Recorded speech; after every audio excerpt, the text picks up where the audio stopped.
यहाँ कहावत है कि साहब 10 घोड़े ब्रीड करेंगे तो अपने को 2 बहुत सुपीरियर बच्चे मिलेंगे। ठीक है। 8 बच्चे आपको ऐसे एवरेज, मीडियम, सुपीरियर ऐसे हर जगह होता है। तो इसमें भी यही रेशियो रहता है। घोड़ा अगर मालिक सही होगा तो टेम्परामेंट कुछ लेवल तक ठीक कर सकते हैं, और टेम्परामेंट अच्छा होगा तो कुछ लेवल तक बिगाड़ सकते हैं। बिल्कुल। आप पीटोगे तो क्या करेगा, ऊपर ही आएगा। तो ये समझ ओनर की चाहिए। ये नहीं प्रेग्नेंट होगी या बच्चा देगी, उसके बीच में कई चीज़ों से आप बच सकते हो। बिल्कुल। एबॉर्शन हो रहे हैं, आरपीज आरपीज, तो वो बच सकते हो। कोई स्टैलियन से इन्फेक्शन आ गया, मेयर से स्टैलियन में चला गया, उससे बच सकते हो। अभी कोई बैक्टीरियल इन्फेक्शन चल रहा है, उससे बच सकते हो। तो इन चीज़ों को आप, ये 2 साल बड़े इंपॉर्टेंट है, जो कि ज़्यादातर लोग नेगलेक्ट कवर करा के छोड़ देते घोड़ी को, कोई केयर नहीं। तो उसके बाद बच्चा हो गया 6 महीने तक, वो घोड़ी को आप ध्यान नहीं देते हो। तो घोड़ी जब प्रेग्नेंट हो तब एक्स्ट्रा हम लोग कोई सप्लीमेंट नहीं देते। अच्छा। और स्टैलियन में भी जैसे एज करेगा अच्छा बच्चे देगा। और कम सर्विस दे घोड़े को, बहुत ज़्यादा सर्विस नहीं दे, उस पर स्ट्रेस नहीं होना चाहिए। वो आराम से मतलब, अब आप फिगर तो कैसा भी आप समझ सकते हो, पर अब क्या ये उत्पत्ति का काम है। जितना आपकी अंदर की क्षमता अच्छी रहेगी, पोटेंशियल अच्छी रहेगी, वो बच्चों को ट्रांसफर कर। घोड़ों में भी हम सर्विस ज़्यादा नहीं देते, एक तो बीमारी की वजह से, बहुत ज़्यादा बीमारी है। और अभी क्या हो गया, इंडिया में ऑल ओवर कंट्री सर्विस चालू है, तो उसकी वजह से क्या, वहाँ कोई बीमारी चल रही है, वो आपकी घोड़ी यहाँ लेके आ जाएगी और वो तीसरे को दे देगी। पहले तो क्या होता, विसिनिटी में 10-20 किलोमीटर के घोड़े ही मिलाते थे। तो अगर उस रीजन में कोई डिजीज है वो स्प्रेड होती है। अब तो 500, 1000, 5000 किलोमीटर की डिजीज ही आपके घर पे है। बिल्कुल। तो हुक्म, अगर अपने में समझे, आप जैसे कह रहे हैं कि एक बच्चा ला के तैयार करे ब्रीडिंग में, तो अगर एक घोड़े की पूरी जर्नी समझे, बच्चे से लेके उसके ओल्ड एज तक, उसकी ब्रीडिंग परफॉर्मेंस कैसी होनी चाहिए, क्या लेवल पे उसको ब्रीड करवाना चाहिए? देखिए, ब्रीड में जैसे आपने देखा कि अपन ने ब्रीडिंग को 3 सेक्शन में डिवाइड कर दिया। एक तो हो गया टाइप पे, जो बाकी क्वालिटी वाले मारवाड़ी घोड़े। दूसरा हो गया व्यापार, ठीक है, और तीसरा हो गया स्पोर्ट्स, ठीक है। तो व्यापार को तो आप बीच में एक जगह दे दो भाई, ये तो लेन देन चलती रहेगी, और उसमें सब वो आपका खुद का अपना एक माइंडसेट खुद का है कि साहब आपको पसंद आ गया, आपने ले लिया, मैंने उसकी तारीफ की, आपको मेरी तारीफ समझ में आ गई। बिल्कुल। दूसरे ने बुराई करी, आपको उसकी बुराई समझ में आ गई, तो नहीं लिया। ये ऐसा चैप्टर है, ये मेरिट्स पे कम चलता। बिल्कुल। अब 2 जो चैप्टर है, एक तो परफॉर्म करना, एक ब्रीड करना। तो ब्रीडिंग में पैरामीटर्स है, जो कि घोड़ियाँ हमेशा बच्चे अच्छे देती आई है, उन घोड़ियों का सिलेक्शन, उनकी आपको टाइप और उनकी सब ब्रीड, ये तीनों फैक्टर आपको अच्छे से ध्यान होने चाहिए। ठीक है। मैं वापस दोहराता हूँ, जो घोड़ियाँ बहुत अच्छा ब्रीड करती है उसकी सब लाइन्स, ठीक है, और वही घोड़ियाँ अच्छा पैदा करेगी। उन्हीं घोड़ियों के बच्चों को आपको ब्रीडिंग में लेना चाहिए। और अपने यहाँ कहावत है कि साहब 10 घोड़े ब्रीड करेंगे तो अपने को 2 बहुत सुपीरियर बच्चे मिलेंगे। ठीक है। 8 बच्चे आपको ऐसे एवरेज, मीडियम, सुपीरियर ऐसे हर जगह होता है। तो इसमें भी यही रेशियो रहता है कि हर बच्चा चीज़ वैसी नहीं देता। घोड़ी भी आप 4 बच्चे देगी तो एक बहुत अच्छा देगी, एक मीडियम देगी, एक पुअर देगी। और टाइम, सर्कमस्टांसेस, बहुत सारे फैक्टर्स है, फीडिंग है, कोई बीमारी चल रही है। लेकिन अगर मेरा ये मानना है कि जब घोड़ी प्रेग्नेंट होती है, पहले आपका सबसे बड़ा फैक्टर है सिलेक्शन। आप सिलेक्शन, अगर आप व्यापार के लिए सिलेक्शन कर रहे हो, that is a different criteria. भाई क्या ट्रेंड है वही मिलाना पड़ेगा। उसमें टेढ़ा चल रहा तो टेढ़ा देना पड़ेगा, सफ़ेद रंग चल रहा तो सफ़ेद देना पड़ेगा। ठीक है। तो आप ट्रेंड को समझ के व्यापार के हिसाब से मिला लो। फिर अगर आपको टाइप में जाना है तो टाइप में जो बेस्ट क्वालिटी की मैज है उस पूरे जनरेशन में, उनकी आप 2, 4, 5 पीढ़ी की स्टडी करो। ठीक है। वही घोड़ियाँ और उन्हीं घोड़ियों के बच्चे 16 हैं। एक घोड़ी का बच्चा आप 15 को मिला सकते हो, उसे एक लाइन को छोड़ दो आप। तो ऐसे करके आपको वो स्टडी करनी जरूरी है। ठीक है। फिर तीसरा, जैसे आप फरमा रहे वर्किंग हॉर्स में कंफर्मेशन, अगर आपके टायर अलाइंड है गाड़ी के तो वो अच्छे चलेंगे। तो घोड़ा कोई पैर बाहर निकालता तो उसको अवॉइड करो। उसको आपको घोड़े को एक ब्रीड का अच्छा होने के साथ साथ उसका मूवमेंट देखना पड़ेगा, टेम्परामेंट देखना पड़ेगा। जैसे आप बोल रहे हैं टेम्परामेंट के, हाई टेम्परामेंट का होगा तो वो फिर उसमें देखो हर चीज़ बदलती है। घोड़ा अगर मालिक सही होगा तो टेम्परामेंट कुछ लेवल तक ठीक कर सकते हैं, और टेम्परामेंट अच्छा होगा तो कुछ लेवल तक बिगाड़ सकते हैं। बिल्कुल। आप पीटोगे तो क्या करेगा, ऊपर ही आएगा। तो ये समझ ओनर की चाहिए, ओनर की समझ चाहिए। तो मेरा ये मानना है, ये सिलेक्शन आपका राइट हो गया, आपने मिला दिया, आपका भाग्य अच्छा है, साल अच्छा निकल गया, कोई मेजर इशू नहीं आया, बच्चा डिलीवरी अच्छी हो गई, दूध पीने लग गया, वहाँ तक कोई रिस्क नहीं है। जब ये दूध पीने लग जाता है और प्लेसेंटा गिर जाती घोड़ी की तो दोनों सेफ हो गए। ठीक है। फिर उनको आप 2 महीने 3 महीने मेरे हिसाब से घोड़ी के नीचे हम लोग तो ये प्रैक्टिस करते हैं कि 5.5 महीने तक घोड़ी को दूध पिलाते हैं। ठीक है। और घोड़ी की बहुत अच्छी प्रेगनेंसी में भी ध्यान रखते हैं। क्यों कि जिस दिन पैदा होता बच्चा, जैसे आप यूँ मानो कि 64 का घोड़ा बनना है, तो जब पैदा होगा वो 28 से लेके 32 इंच का पैदा होगा। ठीक है। तो आधा तो आपके इस 11 महीने में ध्यान नहीं दिया तो वो बिगड़ गया। फिर पैदा होता है और पहले साल में वो 60, 59, 58, 57 टच करेगा। तो आपका यूँ समझो कि 30 इंच का बच्चा पैदा हुआ। ठीक है। वो एक साल में 30 इंच, 29 इंच, 28 इंच और लेगा, 27 इंच। तो ये 2 साल बहुत क्रूशल है, जो कि लोग नेगलेक्ट करते हैं। बच्चे की घोड़ी प्रेग्नेंट होगी, यू टेक केयर। और मेरा ये मानना है कि आपको रेगुलर जो गायनिक आदमी है उनको आपकी प्रेगनेंसी के टाइम में 5-7 बार उनको बतानी चाहिए। और अगर वो कहते हैं नॉर्मल, उनको बहुत चीज़ दिखती है, पसम से दिख जाएगी, पैरों से दिख जाएगी, लेमिनेटिक घोड़ी है तो बच्चों में असर, कई चीज़ें दिखती है। कोई प्रोटोजोअल इन्फेक्शन है तो पता चल जाएगा। तो 4-5 बार अच्छे कंसल्टेंट को आप, अच्छे डॉक्टर को आप अपनी प्रेगनेंसी टाइम में मेयर चेक कराओ। ये नहीं कि प्रेग्नेंट होगी या बच्चा देगी, उसके बीच में कई चीज़ों से आप बच सकते हो। बिल्कुल। एबॉर्शन हो रहे हैं, आरपीज तो वो बच सकते हो। कोई स्टैलियन से इन्फेक्शन आ गया, मेयर से स्टैलियन में चला गया, उससे बच सकते हो। अभी कोई बैक्टीरियल इन्फेक्शन चल रहा है, उससे बच सकते हो।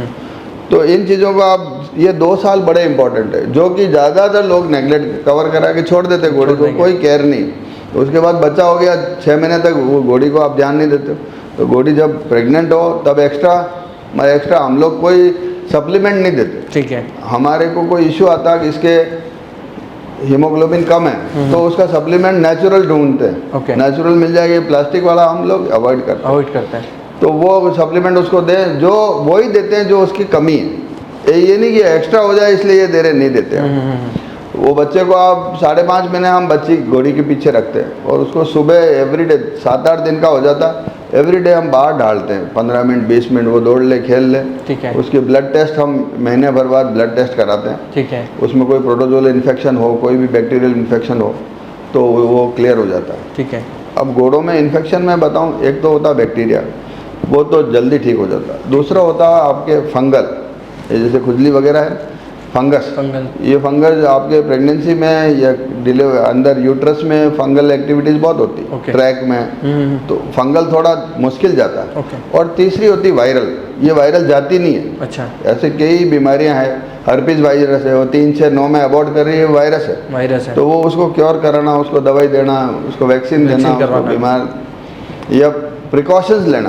हम लोग तो बहुत प्रिकॉशनरी चलते हैं, फिर भी हमारे अबॉर्शन भी होते हैं, घोड़े भी बीमार होते हैं, घोड़ियाँ भी बीमार होती है, पर आपको ध्यान रखना, ध्यान तो अपने को रखना। तो ये 2 साल बहुत है। 2 साल में आपका घोड़ा हो गया 57 इंच, 58 इंच, 60 इंच का। उसके बाद वो 4 इंच अगर और 64 होना तो आपको वो 1.5 साल, वो नेक्स्ट 2 ईयर्स का होगा तब तक 1-1.5 इंच और बढ़ेगा। फिर वापस 3 ईयर्स का होगा तो आधा इंच और बढ़ेगा। 3-4 साल में जाते जाते अपनी हाइट, और कुछ घोड़े 6-7 साल तक थोड़ा थोड़ा बढ़ते रहते हैं। लेकिन जहाँ तक मैच्योरिटी का सवाल है, मैच्योरिटी का मैंने ये माना है, अगर छोटा घोड़ा होगा तो 6-7 साल में मैच्योर हो जाएगा। 60 का 62, 63, 64 का घोड़ा होगा तो वो 1-2 साल ज़्यादा लेगा। और 64 से ऊपर का घोड़ा है वो 10 साल तक मैच्योर होते रहते। और घोड़ियों में जैसे हम लोगों के यहाँ प्रैक्टिस है कि हम 2 साल का हो जाता 24 महीने का तो उसको बिट लगाते, रबर बिट, और धीरे धीरे वॉक, तब तक हम लंजिंग वंजिंग कुछ नहीं देते, नेचुरली उनको खोलते हैं, वो अपने हिसाब से खेल लेती है, पसीना हो जाता फिर अंदर ले लेते हैं। और घोड़े खाली जब खरा बुरस करते हैं तब हम पछेड़ी और यहाँ से बांधते हैं, और बाकी 24 घंटे घोड़े या तो स्टॉल में खुले रहते हैं या बाहर खुले रहते हैं। अच्छा। या जो बड़ा पैडक है उसमें दौड़ते रहते हैं। अच्छा।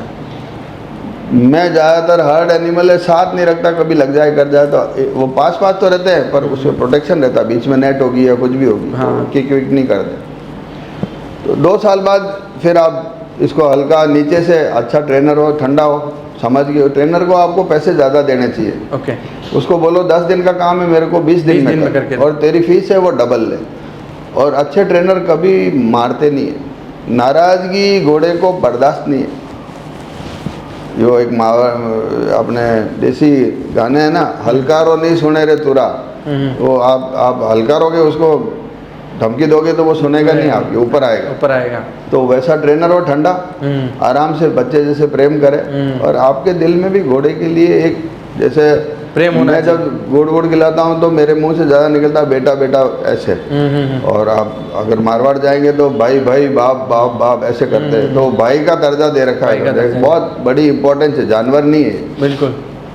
तो आपका दिल ये होना चाहिए कि बच्चे हैं तो मेरे घर जैसे हैं, बड़ा है तो मेरी फैमिली मेम्बर है। तो हम लोग 2 साल से फिर पूरे दांत कर लेता, तब राइडिंग करते हैं 40 महीने के आसपास। ठीक है। और 40 महीने और 45 महीने के बाद जैसा सीजन होता, हम 2 सीजन में ही घोड़े ब्रीड करते। ओके। एक तो नवरात्रि के टाइम पे, ओके, और वापस अभी नवरात्रि के टाइम। अच्छा। दोनों नवरात्र है, ये अक्टूबर नवंबर में आती है, उस समय बच्चा हो, या फिर अभी निकली है नवरात्रि मार्च में, अप्रैल में बच्चे हो, अप्रैल में, उस हिसाब से ब्रीड करते हैं। विंटर्स में हम अवॉइड करते हैं, बारिश में हम अवॉइड करते हैं। ओके। क्यों, मच्छर मक्खी इन्फेक्शन बहुत होता है, बच्चे को टाइम लगता है। तो वो ऐसे आप प्लान कर लें। घोड़ी तो जैसे जैसे आपकी घोड़ी हैं ब्रीडिंग में आती सनलाइट से, जैसे जैसे आपकी 17 घंटे से ज़्यादा लाइट बढ़ेगी, ये हीट बताने लग जाएगी। तो ये दोनों पीरियड में टेम्परेचर भी हाई रहता है और लाइट भी पूरी रहती है, तो बच्चे अच्छे होते हैं। ओके। फिर हम ये 6 डे 12 डे जल्दी बच्चा नहीं लेते, मतलब मिनिमम वो 6 महीना तो प्रेग्नेंट कराते नहीं, 5.5 महीने बच्चे को रखते हैं। फिर हमारा सेपरेट करने का तरीका भी अलग है बच्चों का। ओके। हम फर्स्ट डे खाली 5 मिनट के लिए बच्चे को अलग करते हैं माँ से। अच्छा। स्टॉल से ले गए, उस स्टॉल में 2 मिनट के लिए रखा, वो इधर उधर देखेगा माहौल क्या है, थोड़ी वो हल्ला करेगी, वापस मिला दे। ठीक है। फिर नेक्स्ट डे 10 मिनट 15 मिनट ऐसे बढ़ाते बढ़ाते बढ़ाते करीब 15 दिन में जाके उस बच्चे को, ताकि एक तो क्या उसका दूध एकदम नहीं सूखा, धीरे धीरे ग्रेजुअली वो कम पिएगा तो कम हो जाएगा। अच्छा, बच्चा जब पैदा होता है तब माँ के दूध कम होता, जैसे जैसे वो सकिंग करेगा वैसे वैसे वो लेट डाउन करेगी। तो 1 महीने 2 महीने बाद जो बच्चे दूध वाले पी रहे हैं उन माओं का आप ज़्यादा ध्यान रखें। अच्छा। और स्टैलियन में भी जैसे एज करेगा अच्छा बच्चे देगा। ओके। और कम सर्विस दे घोड़े को, बहुत ज़्यादा सर्विस नहीं दे, उस पर स्ट्रेस नहीं होना चाहिए।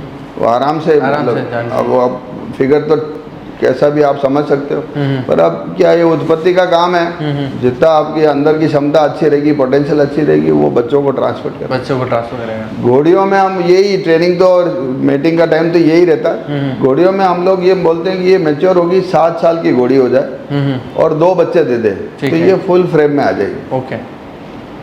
और घोड़ा ये हम मानते हैं कि अगर 63-64 का घोड़ा है तो ये 8, 9, 10 साल लेगा प्रॉपर मैच्योरिटी होने में।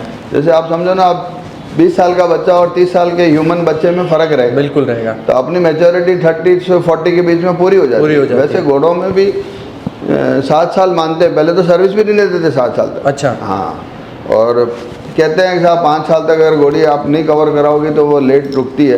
ओके। और कई जगह 2 साल में, पर वो बोन डेवलपमेंट नहीं होता। ओके। इसी वजह से जल्दी करने की वजह से अपने घोड़ों में घोड़ियों में डिफ़ॉल्ट बहुत आ गए। तो एक पर्टिकुलर एज ज़रूरी है। उसके बाद आपके बीच में गैप, और उसको ज़रूरत न्यूट्रिशन हो।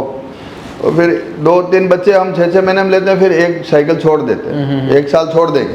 ओके। उससे क्या होता है कि हमारे जितने बच्चे होते, घोड़ी अपने लाइफ टाइम में 6 से 10-12 बच्चे दे सकती है। तो आप जैसे जैसे एज हो तो बीच में आप जल्दी मत करो, छोड़ दो। 6 महीने तो बच्चे में, अभी ये नवरात्रि में कवर होनी थी, छोड़ दी, तब नेक्स्ट नवरात्रि में कवर, तो उसको 1 साल का खुद की बॉडी को रीजनरेट करने का, कोई कभी वो पूर्ति करने का टाइम मिलता है। और घोड़ों में भी हम सर्विस ज़्यादा नहीं देते, एक तो बीमारी की वजह से। ओके। बहुत ज़्यादा बीमारी है। और अभी क्या हो गया, इंडिया में ऑल ओवर कंट्री सर्विस चालू है, तो उसकी वजह से क्या, वहाँ कोई बीमारी चल रही है वो आपकी घोड़ी यहाँ लेके आ जाएगी और वो तीसरे को दे देगी। पहले तो क्या होता, विसिनिटी में 10-20 किलोमीटर के घोड़े ही मिलाते थे। ओके। तो अगर उस रीजन में कोई डिजीज है वो स्प्रेड होती है। अब तो 500, 1000, 5000 किलोमीटर की डिजीज ही आपके घर पे है। बिल्कुल। तो अभी रिस्क बढ़ गया, इसीलिए मैं कहूँगा बच्चे रखो। Okay. Keep your own stallion. और अच्छा ब्रीडर बनना है तो 1, 2, 3, इसकी बच्ची इसको, इसकी बच्ची इसको, इसकी, फिर वो 4 पीढ़ी दूर हो गया। अगर आपको कोई चाहिए तो वापस 4th 5th जनरेशन आप वापस यूज़ कर सकते हैं, उनसे थोड़ा दूर रह के। बिल्कुल। तो जो अच्छे ब्रीडर हैं they should at least have 3 stallions. हम लोग तो 3+3, एक बाप एक बेटा, एक बाप एक बेटा है, 3 अलग अलग लाइन के स्टैलियंस हो, फिर डिफरेंट मेयर्स पे हम यूज़ कर लेते हैं। तो अपना पूरा ब्रीडिंग का परफॉर्म इस टाइप पे रहता है। हाँ। तो अपन बिल्कुल विचार करके, मतलब अगर समझें तो साल में ओनली 2 टाइम ही ट्राई कर पाते हैं घोड़ी पे। नहीं, घोड़ी में आपको देखो, घोड़ी 6 दिन 7 दिन हीट में रहती, जनरल पीरियड है, फिर 10-12 दिन में वापस आ जाती है। आज आई उसके 6 + 12 18 दिन में वापस आ जाएगी। तो आप ये 3 महीने का मानो, आप सितंबर, अक्टूबर, नवंबर, ठीक है। तो 3 महीने में ये 2 बार आ जाएगी, तो आपको 6 चांस मिलते हैं। और अभी आप मई तक जा सकते हो। ठीक है। मई के बाद फिर बचा होगा तो गर्म ज़्यादा, हीट स्ट्रोक का दिक्कत रहती है। तो आप फरवरी ले लो, आप फरवरी एंड से चालू हो, मार्च, अप्रैल, मई, 3 महीना ये, 3 महीने वो, 3 महीने ये, तो आपको 6 कवरिंग का टाइम रिपीट होती है, तो आप कवर कर सकते। पर वो बेस्ट टाइम है इनके लिए। अब कोई घोड़े साउथ में है, उनका क्लाइमेटिक कंडीशन तो गर्म ही है, तो वो तो अच्छा है उनके लिए। कोई नॉर्थ में ज़्यादा है तो उनको समझना पड़ेगा, मतलब सनलाइट ज़्यादा हो। ये हीट में सनलाइट से आती है, 17 घंटे की लाइट चाहिए, नहीं तो फॉरेन में हेलोजन लगाते हैं। ओके। आप शाम को आई 8 बजे लाइटें बंद, सनलाइट चलेगी, ऐसा नहीं कि धूप में खड़ी रखो, यहाँ पे भी सनलाइट है। ओके। तो उसके स्टेबल में दूर से रिफ्लेक्ट होकर लाइट, सूरज रहना चाहिए। सूरज चला जाता है तो आप हेलोजन लगा, तो वो हीट में आ जाएगी। हाँ, फॉरेन में जहाँ ठंड ज़्यादा है वहाँ वो हेलोजन यूज करते हैं। हाँ, हीट में लाइट से चलती है, ये लाइट से कनेक्टेड है। ओके, ये लाइट से कनेक्टेड, एक्चुअली सूर्य से कनेक्टेड है, तो सूर्य पुत्र रहते हैं, उसी से चलता है। तो हम इस पार्ट में अपन ने पूरा ब्रीडिंग का कॉन्सेप्ट समझा है कि अपन किस टाइप की ब्रीडिंग कर रहे हैं, और जैसे बना ने बताया मैं वर्किंग पर्पस से कैसे समझता हूँ, और आपने पूरा इसका टाइप कैसा उस पर किया है। हाँ, इसके आगे वाली वीडियो में मैं चाहता हूँ हम थोड़ा सा आप एक जैसे बच्ची फिली होती है, फिली से वो ब्रूड मेयर तक की जो उसकी जर्नी होती है उसके बारे में अपन बात करेंगे। तो इस पार्ट को मैं यही ख़त्म करता हूँ। मैं वापस इसमें कहना चाहता हूँ, हर एक का अपना तरीका होता है। मेरा तरीका किसी को सही लगे, मेरे से बुजुर्ग बहुत है वो समझते हैं, मैं कहीं गलत हो सकता हूँ, ये मेरा तरीका है। किसी को अच्छा लगे कॉपी करे, किसी को अच्छा नहीं लगे तो कोई नहीं सुने। नहीं, वो अच्छा नहीं लगेगा, ऐसा कोई अपन ऐसा रहता है लोगों में, हमने देखा है कि साहब रिएक्टिव रहते हैं साहब, उनके फेवर की बात हो तो अच्छी, नहीं हो तो गलत। तो वैसा ऐसा कोई लेने का नहीं है, आप एक ब्रॉडर स्पेक्ट्रम में चले। मैं ये कह देता हूँ ये वीडियो कोई स्पॉन्सर नहीं है, बिल्कुल कमर्शियल नहीं है, हाँ एक जनरल बात करते हैं। हम लोग फील्ड में रहते हैं, हम लोग पद पे भी रहते हैं, हम लोग जजिंग भी करते हैं, तो लोग कोई अच्छा बुरा सब रहता है, पर एक ये एकेडमिक सेशन है, एक जनरल बात है। जनरल बात में किसी को अच्छा लगे तो बढ़िया, नहीं अच्छा लगे तो हमारी तरफ से माफ़ी। थैंक यू साहब, थैंक यू।